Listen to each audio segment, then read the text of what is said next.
Bonjour à tous, bienvenue dans Sorbonne Finance Talk. Aujourd'hui, on est avec Thibaut qui est portfolio manager multi-asset chez BNP Paribas. J'espère que tu vas bien et merci d'être avec nous aujourd'hui. On Bonjour. va commencer vraiment rapidement. En 30 secondes, comment tu présenterais ton métier aujourd'hui? Alors portfolio manager, c'est un métier où, on doit, investir l'argent de nos clients et dans un cadre qui est, bien défini. En fait, on a toute une feuille de route qui nous oblige à respecter certaines règles et qui vont définir un peu le cadre de risque global dans lequel on peut investir et dans ce cadre bien défini, notre but, c'est de, maximiser, les rendements, avec, des idées d'investissement, qu'on pense qui peuvent bien marcher, dans le futur. D'accord, merci beaucoup quand même. C'est une façon simple d'expliquer un métier qui est quand même très complexe. Mais pour arriver à cela, tu as eu quand même un parcours quand même assez excellent, puisque tu as eu quand même un magistère à la Sorbonne, avec un double diplôme entre la Sorbonne et le SCP. Et ensuite, tu as terminé à Dauphine. On peut même parler de double ancrage, puisque tu as quand même étudié de la finance pure et un peu axé programmation, etc. Mais qu'est-ce qui t'a poussé à vraiment avoir ce profil de cette manière? Hem, alors déjà la chose un peu, qui m'a un peu orienté vers la programmation d'une manière générale, c'est un peu le covid. Pendant le confinement, moi j'étais en année de césure. Mmh. Le premier confinement en 2020, celui vraiment, où on était tous chez nous et qu'on pouvait vraiment rien faire au début. J'ai été renvoyé donc de mon stage, chez moi, et j'avais pas de cours du coup à suivre puisque j'étais en stage donc j'avais vraiment rien à faire. Ce que je me suis dit, c'est que c'est une bonne opportunité pour apprendre, à coder. Ça faisait un petit moment que j'avais ça en tête. Apprendre un langage de programmation, ça prend quand même du temps, donc ça demande, vraiment de se trouver ce temps-là et à ce moment-là, je me suis dit, «C'est vraiment l'occasion de le faire». Donc j'ai appris à coder Python, sur une plateforme qui s'appelle DataCamp que je conseille à tout le monde, qui est vraiment super et ça m'a fait découvrir un peu une nouvelle dimension. C'est-à-dire que dans la finance, c'est quand même fortement lié à l'analyse de données et la programmation, elle te donne accès à beaucoup plus d'outils pour faire cette analyse. Généralement, tu commences avec Excel, c'est bien Excel, mais ça suffit pas pour tout faire. La programmation, elle m'a fait découvrir qu'en fait, on peut faire beaucoup plus de choses que ce que je pensais en termes d'analyse de données. Et c'est ce qui m'a fait me dire que je préférais peut-être m'orienter vers des métiers un peu plus techniques. De base, on en parlera sûrement après, mais de base, j'avais un parcours un peu classique qui se dirige un peu vers une carrière de sales en salle des marchés. Et après avoir appris la programmation, je me suis dit ça serait plutôt bien de s'orienter vers des métiers plus techniques.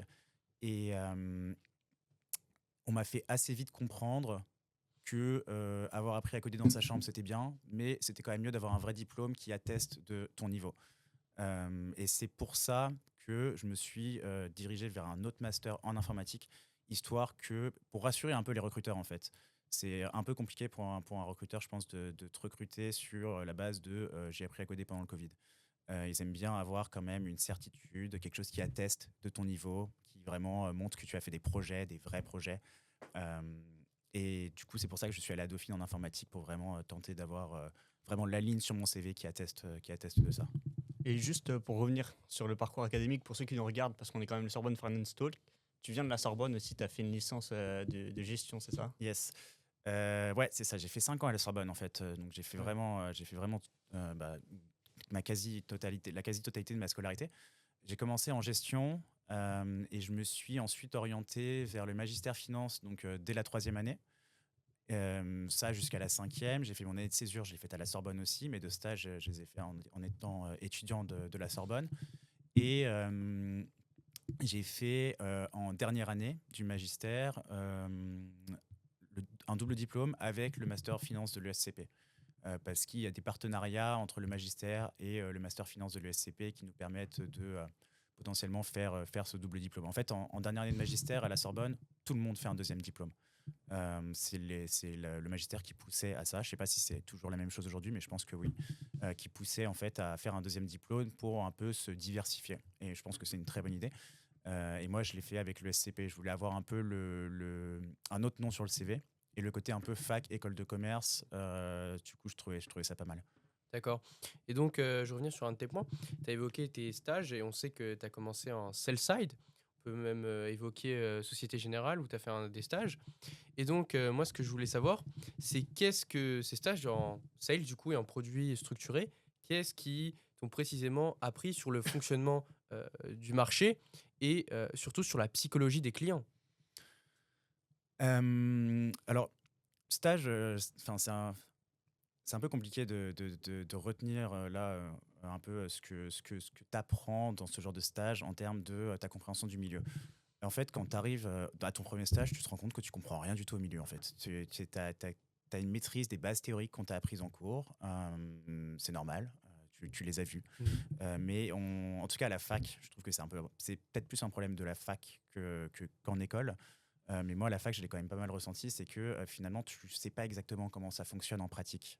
Tu connais les produits financiers, mais comment ils sont utilisés dans les différentes structures qui composent le marché, c'est beaucoup plus vaste et beaucoup plus compliqué que ce que tu pensais quand tu arrives. Donc, en termes de typologie de clients, quand j'étais sales, mes clients, c'était les banques. J'étais dans une équipe qui s'appelait Global Banking. Donc, on va dire que comprendre la typologie de clients, comprendre les banques, ça va. Mais par contre, ce qui était peut-être un petit peu plus intéressant, c'est qu'on faisait deux types de deals avec eux. C'était soit des deals repo, soit des deals de produits structurés. Ce que ça m'a permis d'apprendre sur les produits, c'est vraiment que le premier, donc sur le repo, c'est vraiment porté sur en fait, les réglementations de capital et de liquidité qui sont liées à la réglementation de Bâle. Ça, c'est des choses que j'avais vues en cours, c'est des choses que j'avais pas du tout retenues. Parce que c'est quand même on parle de cadres juridiques. Quand tu vois ça en cours, c'est rarement le truc le plus passionnant. Et en fait, d'un coup, de le voir en pratique, ça rend tout de suite le truc plus intéressant. En tout cas, c'est mon avis, mais je pense que c'est l'avis de la plupart des gens. Euh, donc ça, je l'ai beaucoup mieux compris grâce à ça. Et puis après aussi, comme on avait une dimension produit structuré, là, c'était vraiment la compréhension de ce qu'est un produit structuré. Je n'avais pas vraiment vu ça en cours. Je voyais à peu près comment ça fonctionnait, mais parce que je m'étais documenté moi à côté. Mais là, d'un coup, j'avais la brochure de produits structurés de la Société Générale, donc en fait, qui expliquait très bien tous les produits, comment ils fonctionnaient. Et j'avais un peu bossé ça de mon côté pour en fait comprendre vraiment comment fonctionne un produit structuré, est-ce qu'on peut en attendre. Donc ça, je trouvais ça vraiment hyper intéressant. Donc pour toi, les cours, c'est vraiment la partie théorique et l'application, elle se passe dans les stages. Et sinon, les cours, c'est un peu trop théorique, tu vois pas vraiment comment tu vas appliquer ça derrière. Ouais, je trouve que un peu le gap effectivement entre théorie et pratique, il n'est pas forcément évident à passer.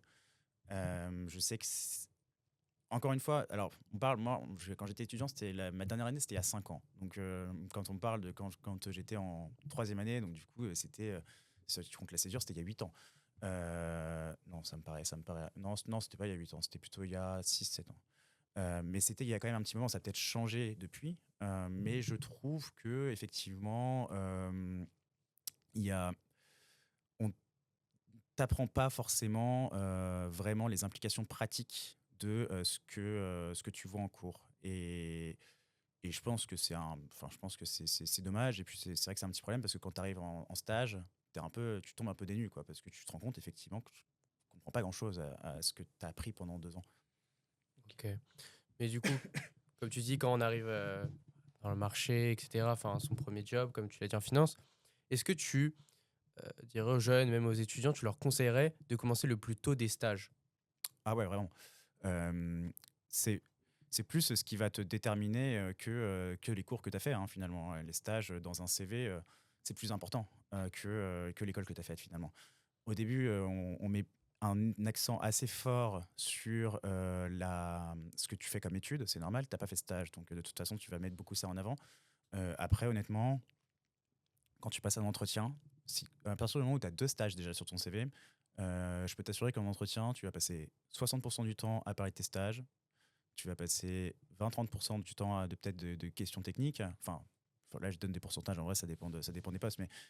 Et par contre, personne ne va te parler de ce que tu fais à l'école, quoi. Enfin, on regarde peut-être même plus la ligne au bout d'un moment, en réalité. Hein, honnêtement, ce qui nous intéresse, c'est qu'est-ce que tu connais du milieu dans lequel tu es et qu'est-ce que tu as fait en pratique déjà qui peut être finalement qui peut être utile dans l'équipe dans laquelle tu postules. D'accord. Pour revenir même sur ton poste et sur l'industrie financière, on a vu que tu as basculé quand même de la banque d'investissement à l'asset management. Je pense que tu te doutes de ce que je vais demander, mais qu'est-ce qui t'a motivé à faire ça?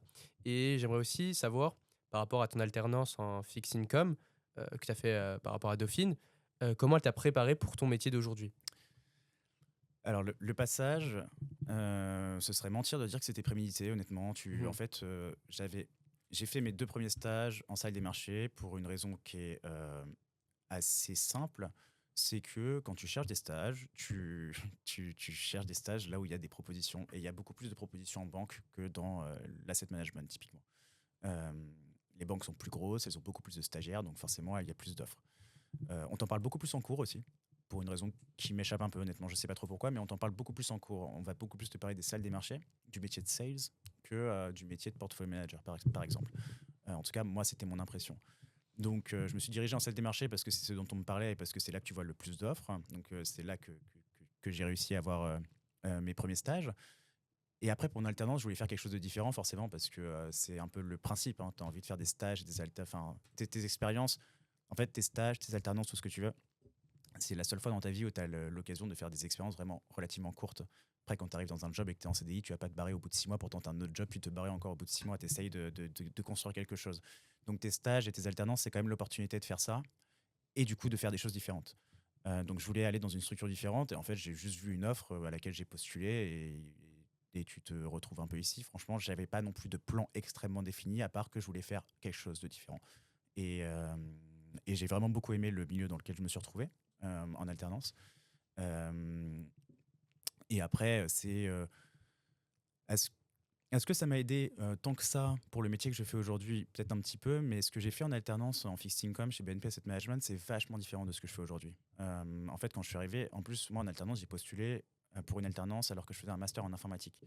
Donc en fait, assez naturellement, ce que j'ai fait pour mon manager, c'est que j'ai codé. Je codais toute la journée en fait. Donc j'étais un peu comme un quant, comme son quant, j'étais assez à côté de lui, il me parlait de trucs, et puis moi je faisais les analyses en fait. Il me disait, j'ai une idée, genre je pense que peut-être ça, ça, ça, et puis moi je faisais le code, et puis après on en parlait, on regardait les résultats. Euh, Mon job aujourd'hui, c'est plus du tout ça. En vrai, franchement, j'adore coder, mais aujourd'hui, j'ai plus vraiment le temps de le faire.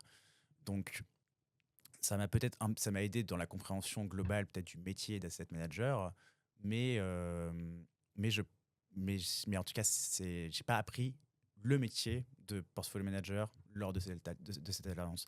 Notamment parce que le métier de portfolio manager, bah, ça reste de traiter finalement déjà principalement, et tu peux pas traiter quand t'es pas en CDI.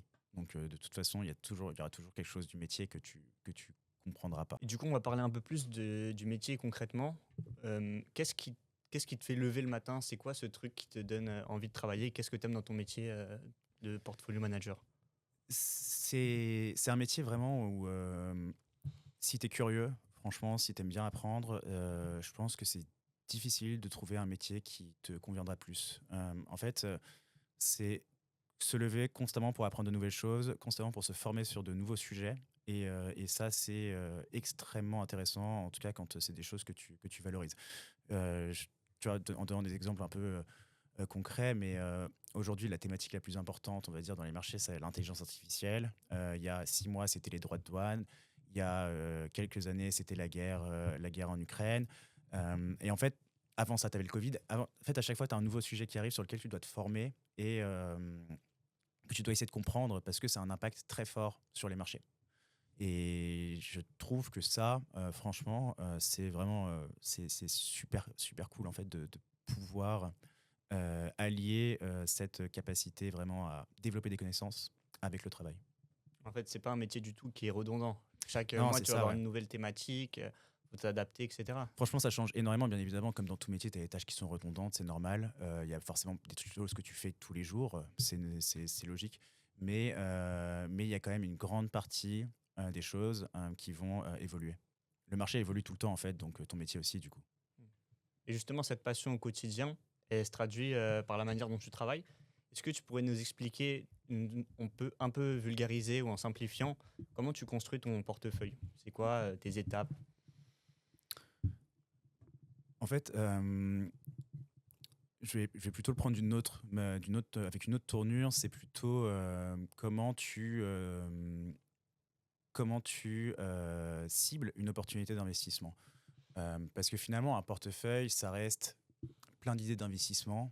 qui ont été mises les unes avec les autres. Et puis après, derrière, on regarde un peu la globalité. On regarde comment ça se comporte.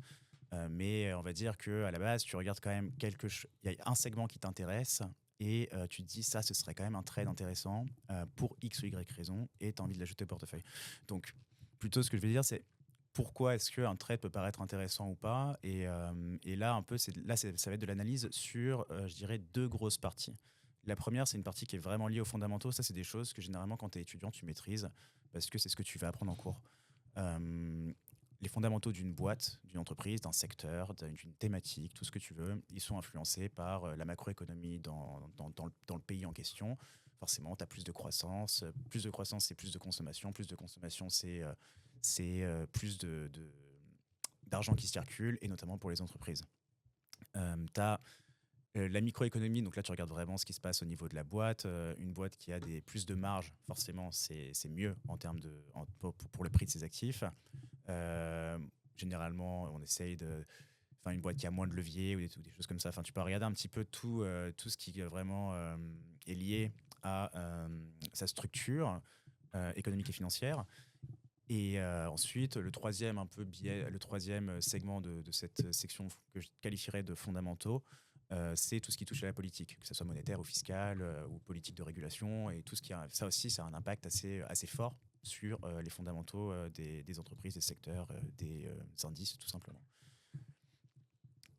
Ensuite, il y a une partie, généralement, dont on parle un petit peu moins en cours, qui a un peu moins la cote en cours, alors qu'elle a vraiment la cote dans les marchés, donc c'est assez marrant. Mais c'est tout ce que je qualifierais de structure de marché. Et en fait, je pense qu'on en parle moins en cours. Ça commence à changer, mais on en parle moins en cours parce qu'on sort un petit peu du cadre de l'analyse rationnelle. Là, d'un coup, on est un peu sur des facteurs qui ne devraient pas vraiment avoir d'impact sur le prix des actifs, mais qui en ont quand même. Et en fait, tout ça, c'est vraiment comprendre comment le marché fonctionne, en fait.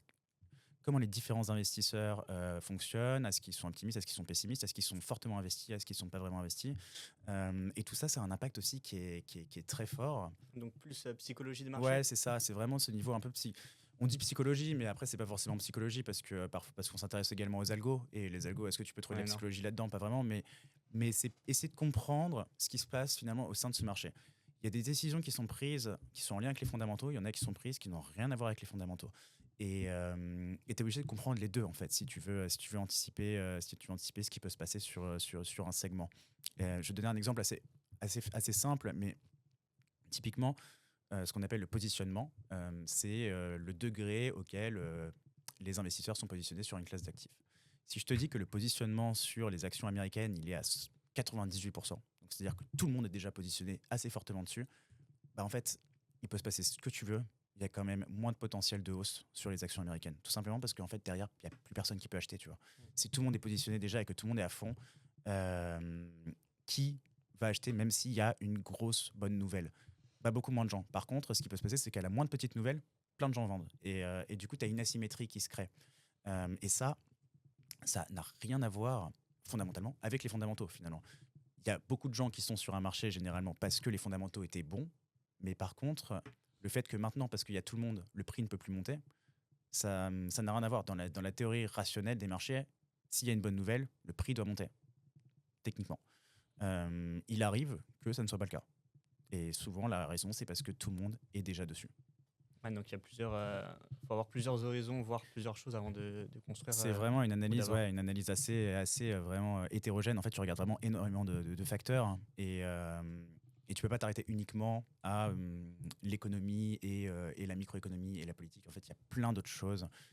C'est vraiment comprendre ce qui se passe dans le monde, mais également comprendre ce qui se passe dans le marché. Et parfois, c'est pas du tout les mêmes signaux que ça renvoie. Ok. Et du coup, tu as parlé des plusieurs facteurs, etc. Et bah, du coup, qu'il faut suivre l'actualité financière, ce que tu fais, je pense, tous les jours. Et donc, moi, ce que je veux te demander, est-ce que tu aurais un exemple récent d'un moment marquant sur les marchés financiers qui a quand même montré les défis de ton métier et qui t'a quand même marqué? Carrément. Je peux donner même, c'est vraiment fortement en lien avec ce que je viens de dire sur la structure de marché. Je peux donner un exemple qui est assez récent, qui est post-Liberation Day, le rebond qu'il y a eu le 8 avril ou un truc comme ça, je me souviens plus exactement du jour. le rebond qu'il y a. Donc, les marchés ont déjà perdu pas mal. Et puis, tu as un rebond parce que Trump, en fait, met une pause sur les droits de douane qu'il voulait mettre en place. Il annonce une pause de, je ne sais plus, 90 jours. À ce moment-là, le marché rebondit très fortement. Ce qui se passe dans ce moment-là, c'est qu'en fait, c'est hyper important de comprendre qui a acheté, pourquoi il rebondit le marché. C'est ta décision d'investissement derrière, de toi savoir si tu te places ou pas, elle va être différente en fonction de ce que tu comprends au niveau des actions des différents investisseurs. À ce moment-là, en fait, en regardant beaucoup d'analyses, ce qui en ressortait, c'est qu'il y avait 2 types d'investisseurs qui ont acheté. C'est l'investisseur retail, donc comme vous et moi, et les investisseurs systématiques, les algos. Par contre, généralement, la plupart des managers de fonds, comme moi par exemple, ils n'ont pas acheté. Ça veut dire qu'il restait quand même un gros potentiel de hausse finalement, parce qu'en fait, il y avait énormément de gens qui n'avaient pas acheté la hausse. Donc en fait, tu avais énormément de possibilités que d'un coup, des investisseurs se réveillent et rejoignent un peu la danse. Et ça, c'est, je pense, ce qui a permis le fait que ça continue de monter derrière pendant 2-3 mois. Ça et le fait qu'il n'y a pas eu d'autres mauvaises nouvelles, mais ça a été hyper important à comprendre. Et c'était assez marrant d'ailleurs parce qu'on a vu effectivement que l'investisseur retail avait beaucoup acheté. Et quand tu parlais un peu aux gens autour de toi dans l'industrie, ce que tu voyais, c'est que tout le monde avait acheté pour son compte perso quand ça a baissé. Tout le monde a acheté pour son compte perso. Par contre, en tant que professionnel, quasi personne n'a acheté quand ça a baissé. Et en fait, c'est des comportements extrêmement différents parce que un professionnel, il est quand même jugé très fortement sur la performance qu'il fait sur l'année, qu'il fait dans le trimestre également, parce que tu as des meetings clients. Donc, c'est pas la même chose d'acheter quand ça a baissé de 12% quand tu es avec ton argent à toi que quand tu es avec l'argent du client et derrière, tu vas avoir un meeting et tu vas devoir justifier si ça a rebaissé. Alors qu'en tant qu'investisseur retail, les investisseurs, ils sont un peu conditionnés à acheter quand ça baisse parce qu'en fait, un investisseur retail, il achète tous les mois.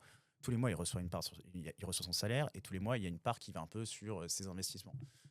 Donc, s'il a acheté pendant tous les mois quand c'était super haut, quand ça a baissé, il aimerait bien quand même pouvoir acheter plus parce que sinon, à la fin, tu as un problème de prix d'entrée sur tes investissements.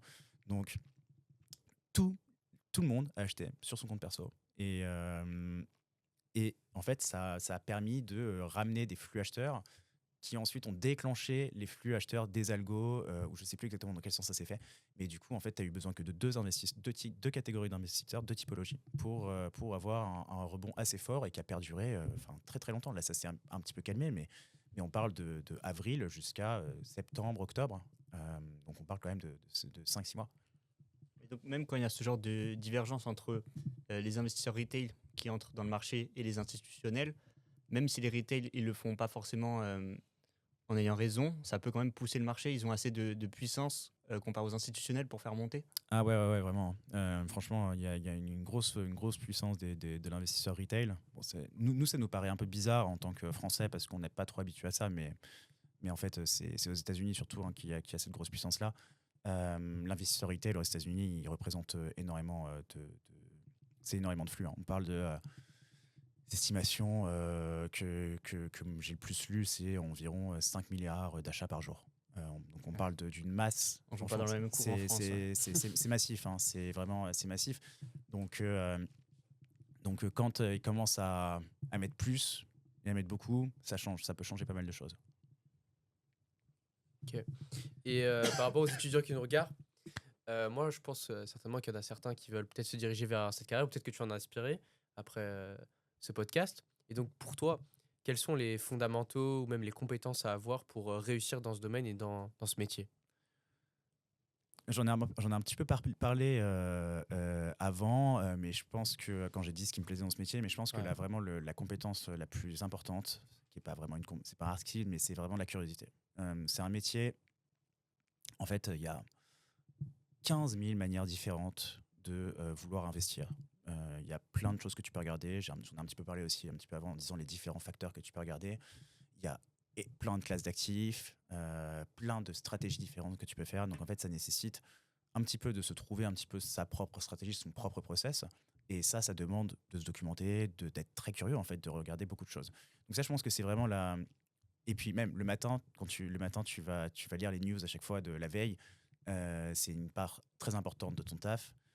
si c'est quelque chose qui te saoule, honnêtement, ça ne peut pas le faire. Ça, c'est la compétence la plus importante et j'ai envie de dire que le reste, limite, c'est un peu accessoire.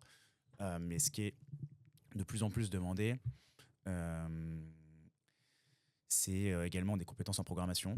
Ça, c'est clair que c'est quelque chose qu'on demande de plus en plus. C'est un métier très porté sur l'analyse de données. Et comme je l'ai dit, si tu fais que du Excel, tu es quand même un petit peu bloqué à certains moments.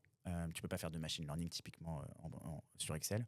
Mais même si tu fais pas des choses aussi poussées, tu vas vite être bloqué.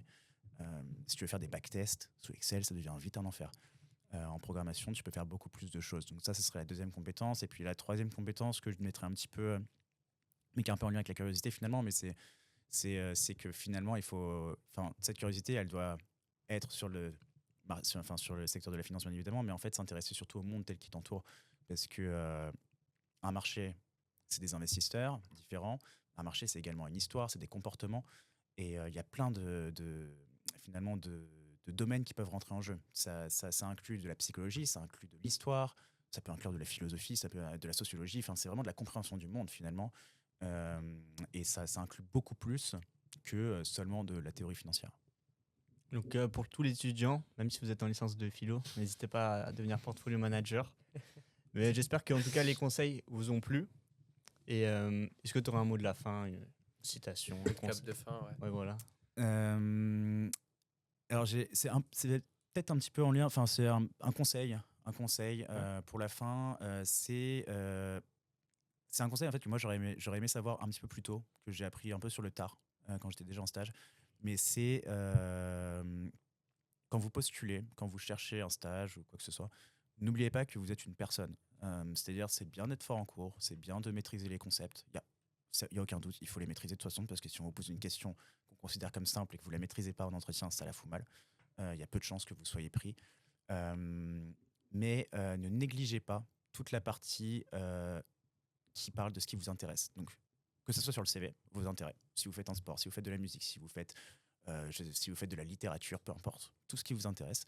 Et ne négligez pas quand on aborde cette partie en entretien. Ne pensez pas que ça n'intéresse pas le mec en face.